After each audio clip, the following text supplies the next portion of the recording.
योगीना काबीना में जंगलात और माहौलियात के वजीर दारा सिंह चौहान ने दिया इस्तीफा। गवर्नर आनंदीबेन पटेल को भेजा इस्तीफा।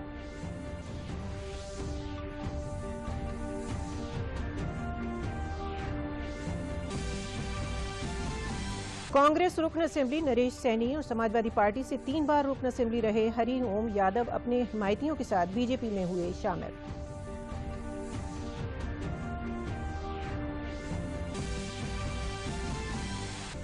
जालौन में हो रही गैर कानूनी कानकुनी ओवरलोडिंग पर जिला मजिस्ट्रेट ने की सख्त कार्रवाई। ओवरलोडिंग करने वाले 2200 ट्रकों को जारी किया नोटिस।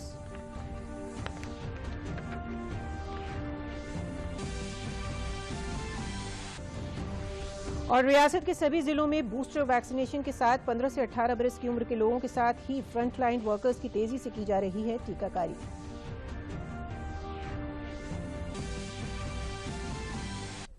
आदाब, मैं हूं नगमा इरफान। खबरें अब तफसील से। भारतीय जनता पार्टी को आज एक और झटका लगा जब उनकी हुकूमत के ही काबीना वजीर दारा सिंह चौहान ने वजीर के ओहदे से इस्तीफा दे दिया। गवर्नर आनंदीबेन पटेल को भेजे अपने इस्तीफे में उन्होंने कहा कि वो पसमानदा तबके, दलितों, किसानों और बेरोजगारों को नजरअंदाज करने और दलितों, पसमानदा लोगों के रिजर्वेशन के साथ हो रही नाइंसाफी से मायूस होकर वजीर के ओहदे से इस्तीफा दे रहे हैं। हालांकि अभी ये साफ नहीं हुआ है कि वो किस पार्टी में जाएंगे। इससे कबल कल स्वामी प्रसाद मौर्य ने भी वजीर के ओहदे से इस्तीफा दे दिया था।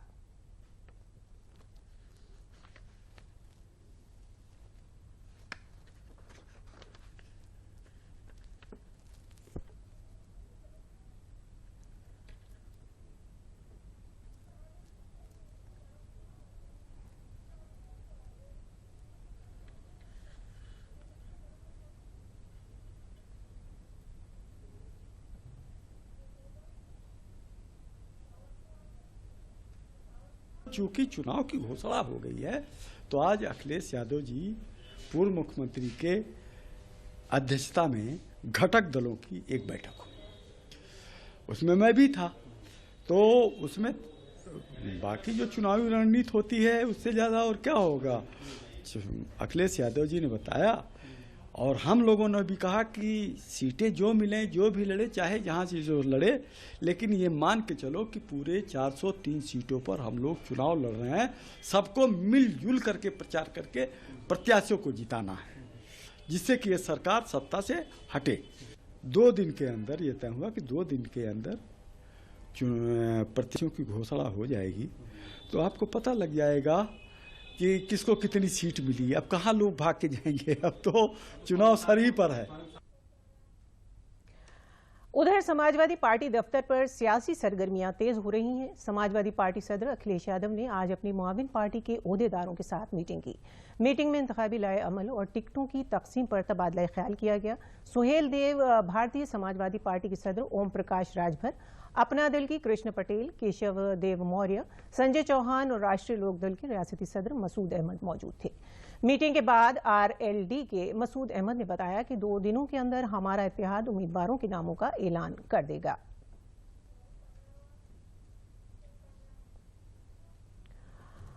कांग्रेस रुकन असेंबली नरेश सैनी और समाजवादी पार्टी से 3 मरतबा रुकन असेंबली रहे हरि ओम यादव अपने हिमायतियों के साथ बीजेपी में शामिल हो गए। आज बीजेपी सदर दफ्तर में बीजेपी के रियासती सदर स्वतंत्र देव सिंह, दोनों नायब वज़राए आला केशव प्रसाद मौर्य और दिनेश शर्मा ने नरेश सैनी और हरि ओम यादव को पार्टी में शामिल कराया।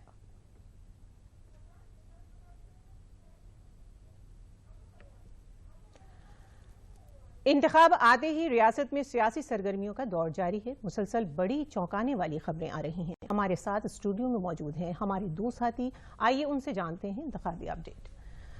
हिमांशु, कल स्वामी प्रसाद मौर्य और आज दारा सिंह चौहान 2 वजीर इस्तीफा दे चुके हैं। इन इस्तीफों के क्या मानी है? देखिए, जाहिर सी बात है, चुनाव आते ही इस तरह की घटनाओं का एक झड़ी सी लग जाती है। कल देखिए देखा आपने प्रदेश सरकार में कैबिनेट मंत्री रहे स्वामी प्रसाद मौर्य ने इस्तीफा दिया। आज दारा सिंह चौहान ने भी इस्तीफा दे दिया है मंत्री पद से। जाहिर सी बात है अभी इस तरह के और भी अचानक घटनाक्रम इस तरह से और भी बढ़ सकते हैं। सरकार में कुछ मंत्रियों और कुछ विधायकों का ऐसे ही पार्टी छोड़कर या भाजपा छोड़कर दूसरे दलों में जाने का सिलसिला जारी रह सकता है। इसके अभी भी कयास लगाए जा रहे हैं कि जब आपने देखा होगा कि जो भारतीय जनता पार्टी से भाजपा के नेता थे ओम प्रकाश राजभर, उन्होंने ये दावा पहले ही कर दिया था कि अभी भारतीय जनता पार्टी के कई मंत्री उनके संपर्क में हैं। उसी कड़ी में आप देखिए इसको देखा जा रहा है जिस तरह के इस्तीफे। आप गौर करने वाली बात आज एक और खास तौर पर रही कि इन दोनों के इस्तीफों का मजमून लगभग एक जैसा ही, स्क्रिप्ट एक ही जगह लिखी जा रही है, एक ही जगह से ये गवर्न भी हो रही है। इस तरह का ये प्रतीत होता है। हाँ, स्वामी प्रसाद मौर्य ने अभी ये क्लियर नहीं किया है कि वो किस पार्टी में जा रहे हैं, उन्होंने 2 दिनों का समय मांगा है। इसी तरह दारा सिंह चौहान ने भी ये नहीं कहा है कि वो किस तरह जा रहे हैं। लेकिन ये कयास लगाए जा रहे हैं कि इन दोनों का समाजवादी पार्टी में जाना तय माना जा रहा है। कि अभी कुछ देर पहले ही समाजवादी पार्टी के प्रमुख और पूर्व मुख्यमंत्री अखिलेश यादव ने जिस तरह से कहा है कि उनका स्वागत किया है, दोनों स्वामी प्रसाद मौर्य का स्वागत, उन्होंने दारा सिंह चौहान का भी स्वागत, इसके अंदाजे और लगाए जा रहे हैं। जाहिर सी बात है नहीं हुआ सब में। भारतीय जनता पार्टी में भी आपने अगर गौर किया हो तो आपने अभी समाचार में ये बताया कि कांग्रेस के विधायक हैं सैनी, उन्होंने भी पार्टी छोड़ी और भारतीय जनता पार्टी को ज्वाइन किया। और खासतौर पर एक और बड़े नेता हैं हरिओम यादव, जो कि मुलायम सिंह यादव के समधी बताया जा रहे हैं, तेज प्रताप यादव के नाना के भाई वो हैं, और उन्होंने भी पार्टी छोड़ी है समाजवादी, बल्कि वो समाजवादी पार्टी से निष्कासित किए गए हैं पार्टी विरोधी गतिविधियों को लेकर, उसको नाराज को लेकर थे, तभी उन्होंने भारतीय जनता पार्टी को ज्वाइन किया। तो ये सिलसिला अभी और चलने वाला है। अभी अप्रत्याशित घटनाक्रम और भी आपको देखने को मिलेंगे और राजनीतिक चुनाव आने के समय ये घटनाक्रम आम होते हैं।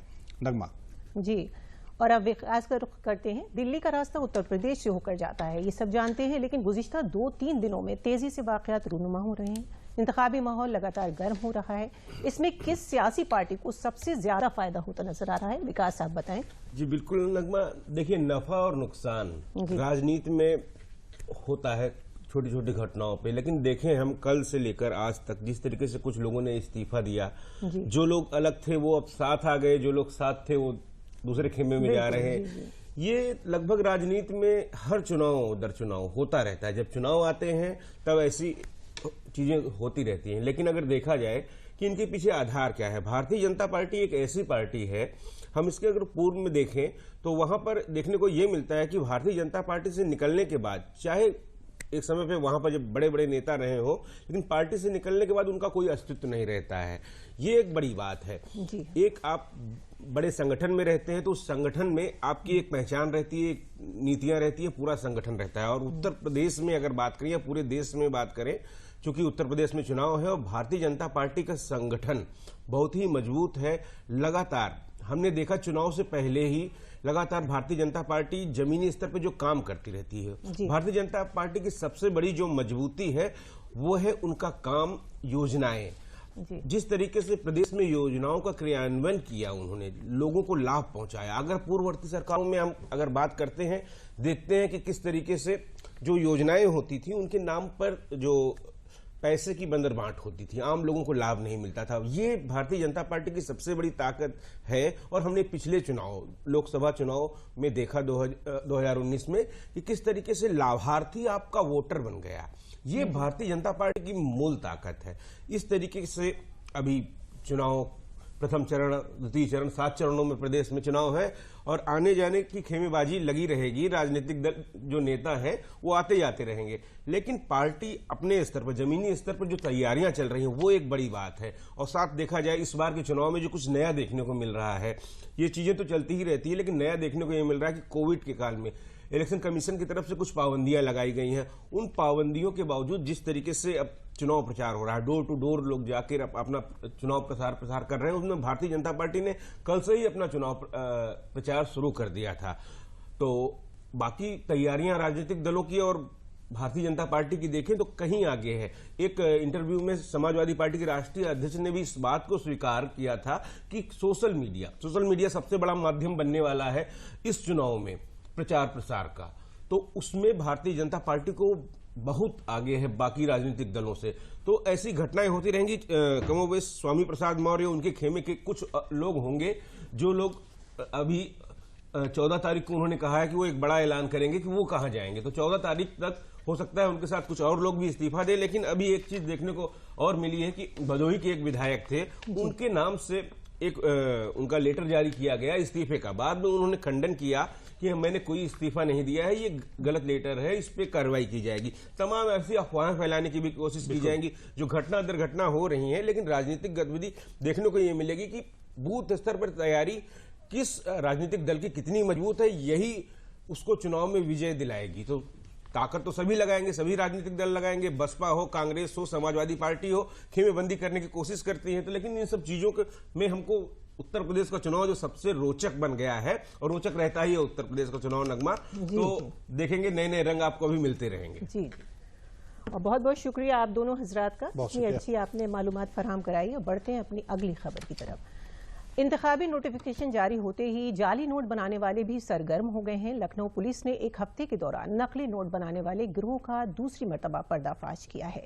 इस सिलसिले में आज 5 लोगों को गिरफ्तार किया गया, जिनके पास से बड़ी तादाद में नकली नोटों के साथ नोट छपाने की आलात बरामद किए गए। डीसीपी वेस्ट सोमेन वर्मा ने बताया कि लखनऊ के तालकटोरा हल्के में ये गैर कानूनी फैक्ट्री चल रही थी। ये लोग नकली नोट छापकर इंतखाबात के दौरान खपाने की फिराक में थे। पुलिस की मुस्तैदी से उनको पकड़ लिया गया है।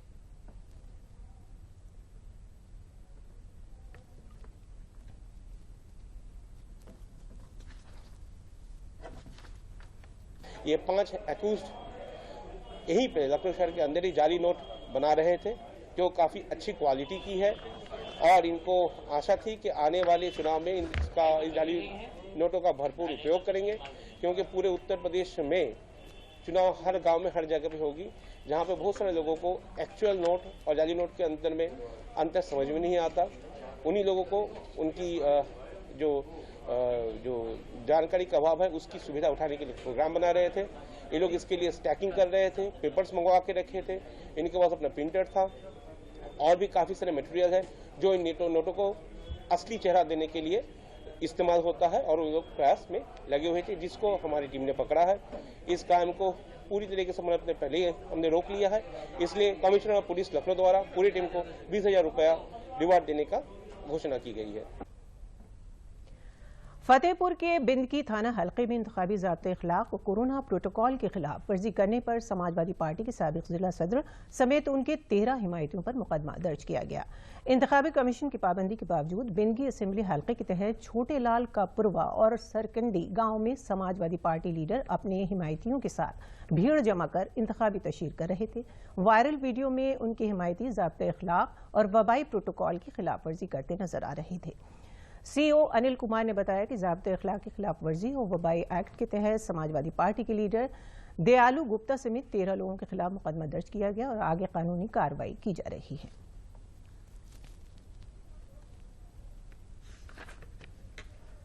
ग्यारह 1/2022 को थाना बिंदकी जनपद फतेहपुर में आदर्श आचार संहिता के उल्लंघन एवं महामारी अधिनियम में समाजवादी पार्टी के दयालु गुप्ता समेत 13 व्यक्तियों के खिलाफ अभियोग पंजीकृत किया गया है और आगे की विधिक कार्रवाई की जा रही है। जालौन में हो रही गैर कानूनी कानकुनी और ओवरलोडिंग पर पाबंदी लगाते हुए जिला मजिस्ट्रेट प्रियंका निरंजन ने बड़ी कार्रवाई की है। बेतवा और जमुना नदी में मोरंग कानकुनी के लिए 1 दर्जन से ज्यादा मोरंग पट्टों को मंजूरी दे दी गई है। वहीं इन पट्टों को चलाने वाले मोरंग माफिया ज्यादा मुनाफे के चक्कर में एनजीटी और सुप्रीम कोर्ट के अहकामात को नजरअंदाज करते हुए बड़ी पोकलैंड मशीनों से नाजायज कानकुनी ओवरलोडिंग करने में जुटे हुए हैं। गैर कानूनी कानकुनी ओवरलोडिंग की मिल रही शिकायतों पर जिला मजिस्ट्रेट प्रियंका निरंजन ने कालपी रोड नेशनल हाईवे पर electronic automatic overload check gate लगवाया है। इस चेक गेट से अभी तक 2200 ओवरलोड ट्रकों को नोटिस जारी किया गया है।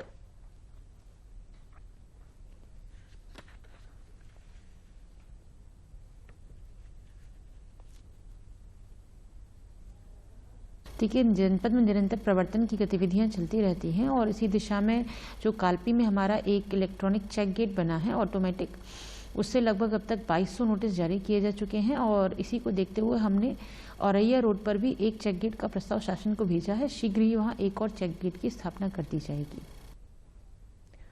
सोतेगंज की गाड़ियों को काटने का काम करने वाले माफियों पर पुलिस कार्रवाई लगातार जारी है। आज सोतेगंज की गाड़ी कटान माफिया साकिब की 3 करोड़ की इमलाक पुलिस ने जब्त कर ली। एएसपी कैंट सूरज राय की क़यादत में आज पुलिस फोर्स ने ये कार्रवाई की। साकिब का शुमार सोतीगंज के बड़े गाड़ी काटने वाले माफियाओं में होता था। मेरठ के मुख्तलिफ थानों में इसके खिलाफ मुकदमे दर्ज किए गए। गुज़िश्ता कई दहाइयों से साकिब गाड़ी काटने का धंधा चला रहा था। ऐसे में आज पुलिस ने साकिब पर कार्रवाई करते हुए 6 रिहायशी इमलाक और 9 गाड़ियां जब्त की। पुलिस के मुताबिक साकिब की तकरीबन 3 करोड़ की जायदाद आज कुर्क की गई।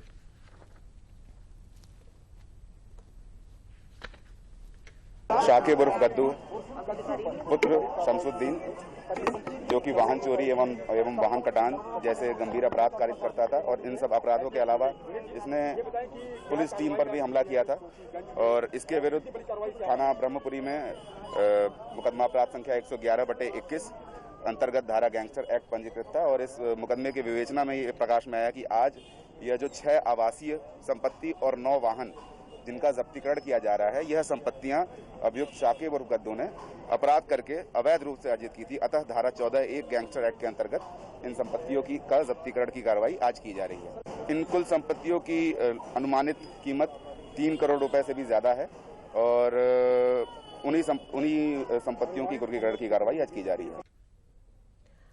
डिविजनल कमिश्नर ऑडिटोरियम में वाराणसी के डिविजनल कमिश्नर दीपक अग्रवाल और जिला मजिस्ट्रेट कौशल राज शर्मा ने सहाफियों से बातचीत में कहा कि जिले में कोरोना का असर धीरे धीरे बढ़ता जा रहा है, मगर इससे घबराने की जरूरत नहीं है। जिला इंतजामिया की पूरी तैयारियां हैं। साथ ही 15 से 18 साल के नौजवानों को 100% टीका लग जाने से इस बात की हर मुमकिन कोशिश की जा रही है।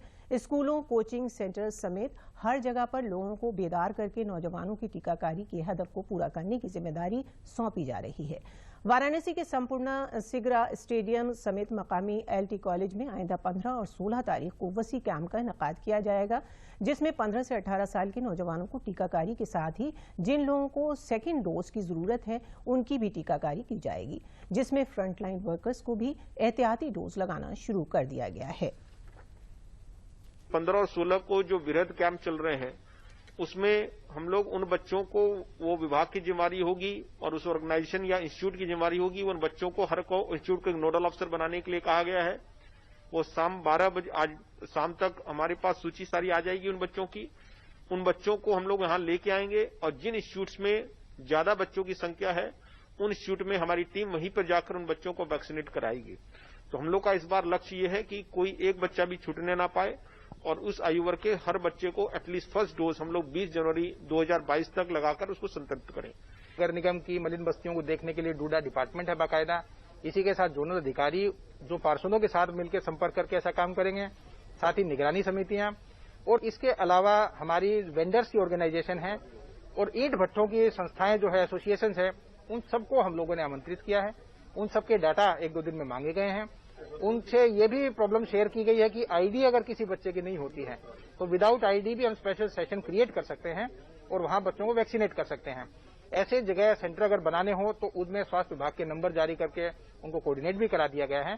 3-4 दिन लगातार इस पर मॉनिटरिंग की जाएगी कि ये सारे बच्चे वैक्सीनेट हो जाएं और फिर छूटेंगे तो उनको फिर सैटरडे संडे को विशेष कैंप में लाने की कोशिश की जाएगी। परंतु विशेष प्रयास यही होगा कि उससे पहले ही हम उनके एरियाज में ही उनको वैक्सीनेट कर दें। वाराणसी में कोरोना के मामलों में इजाफा हो रहा है। कल शाम 6 बजे जारी मेडिकल बुलेटिन के मुताबिक कोरोना के 440 नए मरीज मिले हैं। वाराणसी में इस वक्त कोरोना से मुतासिर एक्टिव मरीजों की कुल तादाद 2069 हो चुकी है, जिसको देखते हुए महकमा सेहत पूरी तरह अलर्ट मोड पर है। वहीं जिला इंतजामिया भी तरह तरह से लोगों को पाबंद कर रहा है। वाराणसी के खास मंदिरों में बगैर मास्क लगाए किसी को भी दाखिला नहीं दिया जा रहा है। वहीं सरकार ने 4 बजे के बाद घाटों पर पाबंदी लगा देने से घाटों पर भी सन्नाटा नजर आ रहा है।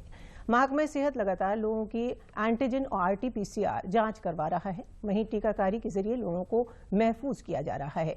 चीफ मेडिकल अफसर डॉक्टर संदीप चौधरी ने बताया कि वाराणसी में कोरोना का कहर तेजी से बढ़ रहा है और लोगों से कोविड प्रोटोकॉल पर सख्ती से अमल करने की अपील की गई है।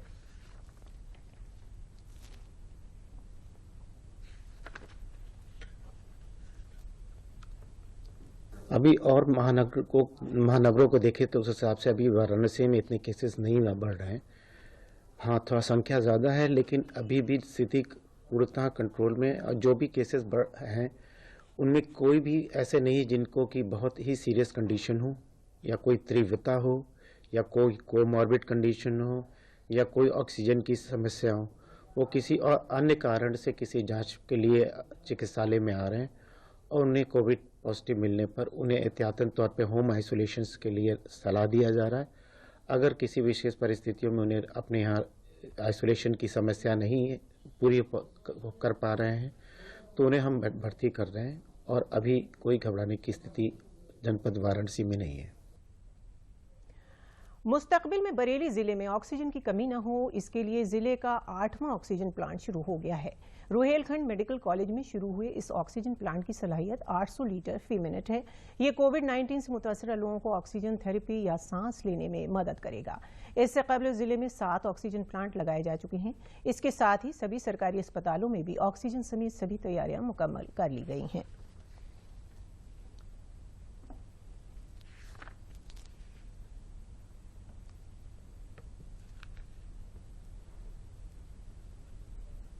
आठ 800 LMP का प्लांट है और ये कम से कम 500 बेड की सप्लाई कर सकता है और बड़ा प्लांट है और बरेली का सबसे बड़ा प्लांट है। करीब 1 करोड़ रुपए का इन्वेस्टमेंट इसमें हुआ है। तो इससे अवश्य ही नगरवासियों को काफ़ी सुविधा मिलेगी। नगरवासियों की नहीं बल्कि पूरे ज़िले और ज़िले के बाहरी दूसरे ज़िलों की भी काफ़ी सुविधा मिलेगी। कोरोना में कोई इस तरह की ऑक्सीजन की दिक्कत आती है तो उसमें भी हमारे लिए हेल्पफुल होगा। देखिए, कोविड में जो भी तैयारियां हमारी पूरी हैं और थर्ड वेव में जो अभी तक जिस तरह करिए हमारे 850 पेशेंट अब तक चिन्हित हुए हैं, लेकिन कहीं पर किसी को कोई बहुत इस तरह के सिम्टम्स नहीं है कि उनको हॉस्पिटल में एडमिट कराया जाए या उनके ऑक्सीजन की व्यवस्था की जाए। तो अभी हर चीज़ कंट्रोल में, हम लोग लगातार वॉच कर रहे हैं। हमारा कोविड सेंटर जो है ICCC वो लगातार काम कर रहा है और जहाँ पर जो भी पेशेंट चिन्हित होते हैं उनको हम मेडिसिन किट पहुँचा रहे हैं। सभी जो निगरानी समितियाँ हमारे गांव में हैं उनको भी मेडिसिन किट 50-50 दे दी गई हैं कि जहाँ कहीं भी कोई बीमार चिन्हित होता है तत्काल उनको मेडिसिन किट उपलब्ध कराई जाए। तो पूरी व्यवस्था हमारी ठीक है। आजमगढ़ में कोविड इन्फेक्शन की रोकथाम के लिए बड़ी तादाद में 15 साल से ज्यादा उम्र के लोगों को वैक्सीन दी जा रही है। सरकारी अस्पतालों समेत स्कूलों में भी वैक्सीनेशन का काम तेजी से जारी है। स्कूल में लगे कैंप में भी लोगों की टीकाकारी की जा रही है। इस उम्र के बच्चे भी टीका लगवाने के लिए बड़ी तादाद में आ रहे हैं।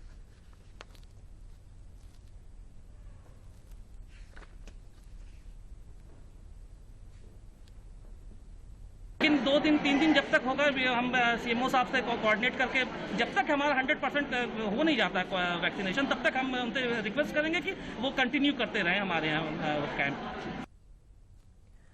सुल्तानपुर में हिफाजती दस्तों के जवानों के साथ मकामी पुलिस अफसरान ने वोटर्स को बेदार किया। इन लोगों ने इंतखाबी कमीशन के विजिल ऐप को डाउनलोड करने और वोटिंग से मुतालिक शिकायतों को अपलोड करने के बारे में बताया।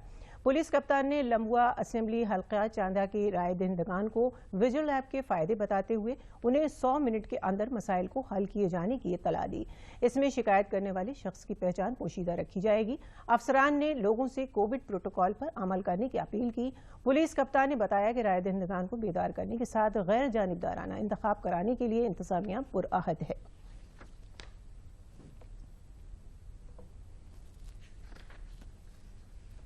दो कंपनियां जनपद में प्राप्त हुई हैं और जिनका एरिया डोमिनेशन हम लोग विभिन्न थाना क्षेत्रों में करा रहे हैं। आज थाना चांदा क्षेत्र में और यहाँ नगर क्षेत्र में एरिया डोमिनेशन का कार्य कर रहे हैं हम लोग। थाना चांदा में CO लम्बुआ कर रहे हैं और मेरे नेतृत्व में यहाँ पांचों पीरन में तथा कोतवाली इंस्पेक्टर के द्वारा जो है एक अन्य क्षेत्र में इसका एरिया डोमिनेशन का कार्य किया जा रहा है।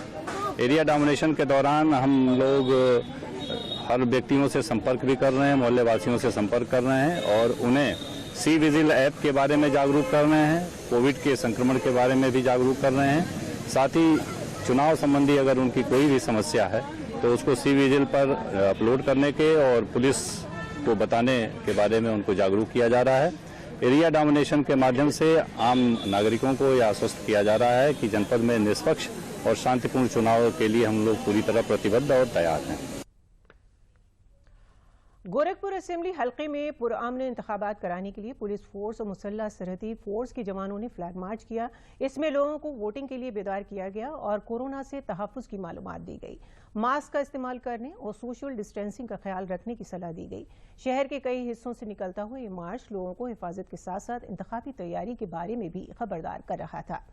शहर में दफा 144 लगी है और कोविड को रोकने के लिए सभी तैयारियां की गई हैं।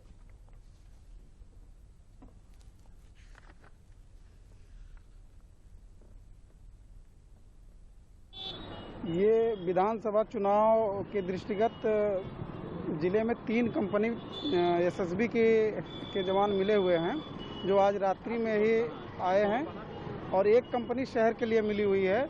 आज एसएसबी के जवानों के साथ पूरे शहर में फ्लैग मार्च किया जा रहा है। इसका उद्देश्य जनता में एक विश्वास दिलाना है कि हमारे पास पर्याप्त फोर्स है और चुनाव में किसी को डरने की जरूरत नहीं है, भयमुक्त होकर लोग मतदान करें, यही इसका उद्देश्य है।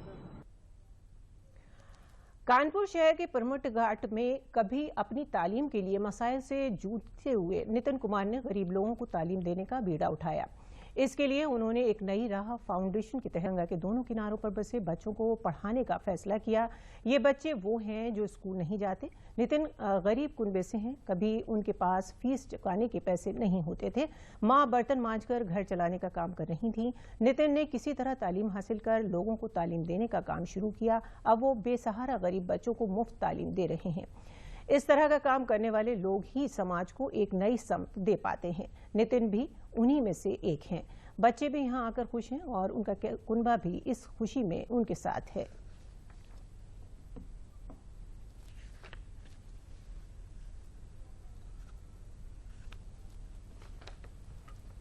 अगस्त 21 को 2018 में मैंने स्टैब्लिश किया एक नईरा फाउंडेशन के नाम से। इसको लोग घाटवाला स्कूल के नाम से जानते हैं और यहाँ पर हमारा मकसद यही है कि जो गंगा का पार से जो बच्चे आते हैं उनके वहाँ पर 8वीं के बाद स्कूल नहीं है।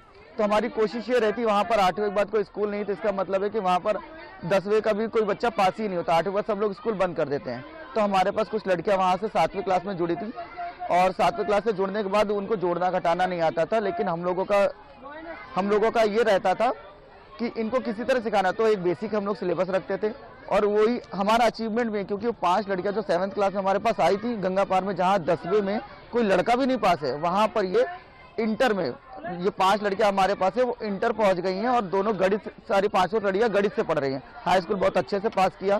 इनकी व्यवस्था के लिए हमने लॉकडाउन में एक रूम लिया हुआ था, यहीं पर ये परमटी ये पर है, वहाँ पर हमने एक वाईफाई की व्यवस्था कराई और एक टीवी की व्यवस्था कराई। बच्चे वहाँ पर सुबह आते हैं इंटर वाले, उसमें 9 बजे आते हैं और वो 3 बजे तक वहाँ पर पढ़ते हैं। जैसे पढ़ा सकें बच्चे को पढ़ाते हैं चौका बर्तन कर कर, तो उसके बाद में उनके सुविधा आओ कि जैसे हम परेशानी झेले हैं तो उन परेशानी न झेले। तो हम सोचते हैं कि चलो ठीक है, जैसे हम झेल चुके हैं उन न झेले, मेरे बच्चा फ्री में ट्यूशन पढ़ा रहे हैं। ये हम लोगों ने करीब 7 साल पहले इसको खोला। यहाँ मैं मंदिर पे दर्शन करने आती थी तो मैंने देखा कि नितिन नाम का एक लड़का यहाँ पे कुछ बच्चों को लेकर पढ़ाता था। तो मैंने उससे पूछा, नितिन तुम यहाँ क्या प्राइवेट ट्यूशन लेते हो? तो उसने बताया कि नहीं, मैं इन बच्चों को फ्री में एजुकेशन दे रहा हूँ और मैं, क्योंकि वो एक बड़े गरीब और अभाव घर से आ रहा है, तो उसने कहा जो मैंने परेशानियाँ देखी है मैं चाहता हूँ कि इन बच्चों को मैं वो सुविधा दे पाऊँ। तो जब मैंने उस बच्चे को देखा तो मुझे लगा कि जब ये बच्चा इतने अभाव के बाद ऐसी सोच रख सकता है तो मैं तो बहुत अच्छे से बिलोंग करती हूँ और शिक्षक जगत से हूँ। तो मैंने फिर नितिन को ज्वाइन किया। फिर हमने और नितिन ने मिलकर इस संस्था को पिछले 7 साल में हमने विगत 4 वर्ष से इसको एनजीओ को हमने रजिस्टर्ड भी करा लिया है। हमारे पास जो बच्चे आते हैं वो जितने भी हैं वो सब आर्थिक रूप से बहुत कमजोर हैं। यहाँ आने में हमें बहुत कठिनाई होती है। उस पार भी एक गंगा पड़ती है, उसे हम लोग मजा कर, और भैया ने यहाँ नाव भी बनवा दी है। पहले हम लोग किराया देकर आते थे, अब भैया ने नाव बनवा दी तो हम लोग फ्री आते हैं। और हमारी पढ़ाई का भी भैया पूरा खर्चा उठा रहे हैं। हमारे स्कूल में एडमिशन भी करवाए, उसकी फीस भी देते हैं। यहाँ भी हमें पेंसिल, किताब, पेन पेंसिल सब कुछ मिलता है। मेरा नाम विवेक मौर्य है। मैं घाट वाले स्कूल में 5 सालों से पढ़ रहा हूँ। मुझे पढ़ाई का बहुत अनुभव है। मैं पहले छोटी क्लास में था, बड़ी क्लास में आया। मेरे 2 भाई और 1 बहन यहाँ पे वो पढ़ने आते हैं। भैया आने तो कॉपी, किताबें, पेंसिल, पेन एक्स्ट्रा से फ्री में देते हैं, कपड़े भी दिलाते हैं। और अब आखिर में खास खबरें एक बार फिर।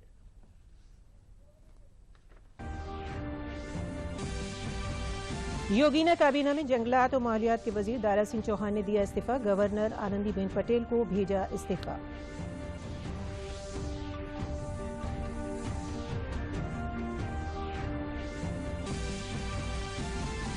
कांग्रेस रुकन असेंबली नरेश सैनी और समाजवादी पार्टी से 3 बार रुकन असेंबली रहे हरि ओम यादव अपने हिमायतियों के साथ बीजेपी में हुए शामिल।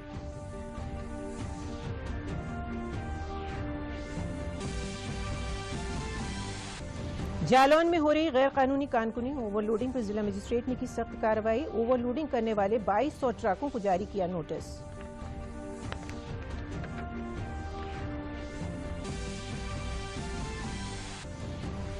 और रियासत के सभी जिलों में बूस्टर वैक्सीनेशन के साथ 15 से 18 बरस की उम्र के लोगों के साथ ही फ्रंटलाइन वर्कर्स की तेजी से की जा रही है टीकाकारी।